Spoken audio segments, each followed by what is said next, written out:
हार्दिकला जो चिडवणार त्याच्यावर कारवाई करणार। हो मित्रांनो, खरं ऐकताय तुम्ही। हार्दिक पांड्याला मैदानात चिडवले जात आहे। हार्दिक मैदानातही जोरदार ट्रोल होत आहे, पण त्याला मैदानात ट्रोल करणाऱ्या चाहत्यांवर आता कोणती कारवाई करण्यात येईल, आपण या व्हिडिओत तेच बघणार आहोत। तर मित्रांनो, चॅनलवर नवीन असाल तर चॅनलला सबस्क्राईब करून घ्या। चला व्हिडिओत पुढे वळूया। हार्दिक पांड्याला सध्याच्या घडीला सर्वाधिक ट्रोल केलं जात आहे। सोशल मीडियापेक्षा त्याला स्टेडियममध्ये जास्त ट्रोल केलं जात आहे। मुंबईचा पहिला सामना हा गुजरातमध्ये होता, त्यानंतर हैदराबादला दुसरा सामना झाला। या दोन्ही सामन्यात हार्दिकला स्टेडियममधील चाहत्यांनी जोरदार ट्रोल केला आहे। आता तिसरा सामना तर मुंबईच्या घरच्या मैदानात म्हणजेच वानखेडे स्टेडियमवर होणार आहे। या सामन्यात जो हार्दिक पांड्याला चिडवणार त्याच्यावर कडक कारवाई करण्यात येणार असल्याचे समोर येत आहे। पण नेमकं करणार तरी काय, यावर सध्या चर्चा सुरू आहे। मुंबई इंडियन्सने रोहित शर्माला कर्णधार पदावरून काढले आणि हार्दिककडे नेतृत्व सोपवले। चाहत्यांना ही गोष्ट सर्वात जास्त खटकली आहे, त्यामुळे चाहत्यांनी सुरुवातीला मुंबई इंडियन्स संघाला ट्रोल केले, त्यानंतर आता मैदानात ते हार्दिकला ट्रोल करत आहे। पण या ट्रोलला कोणतीही सीमा नसल्याने पाहायला मिळत आहे।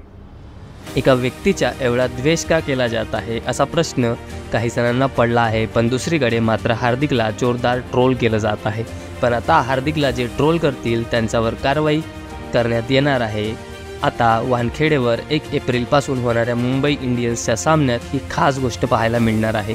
हार्दिकला जसे ट्रोल केले जात आहे ते पाहून मुंबई इंडियन्सला आता चिंता वाटू लागली आहे। मुंबई इंडियन्सचा तिसरा सामना हा वानखेडे स्टेडियमवर होणार आहे। या सामन्यासाठी कडेकोट सुरक्षा व्यवस्था मुंबई इंडियन्स ठेवणार असल्याचे समोर येत आहे। मुंबई क्रिकेट संघटनेकडून यावेळी मुंबई इंडियन्सचा संघ मदत मागणार आहे। यावेळी प्रेक्षकांमध्ये संघटनेचे काही पदाधिकारी असतील किंवा सुरक्षा रक्षक ठेवले जातील। जी व्यक्ती हार्दिक पांड्याला ट्रोल करते असे दिसेल त्या व्यक्तीला थेट मैदानाबाहेर काढण्यात येणार आहे। त्यामुळे हार्दिकला जो भिडणार त्याला मैदानाबाहेर काढणार असे धोरण आता मुंबई इंडियन्सच्या संघाने हाती घेतल्याचे समजत आहे। कारण या सर्व गोष्टींमुळे फक्त हार्दिकची नाही तर मुंबई इंडियन्सच्या संघाचीही बदनामी होत आहे। ही बदनामी थांबवण्यासाठी आता मुंबई इंडियन्स ही गोष्ट करणार असल्याचे समोर आले आहे।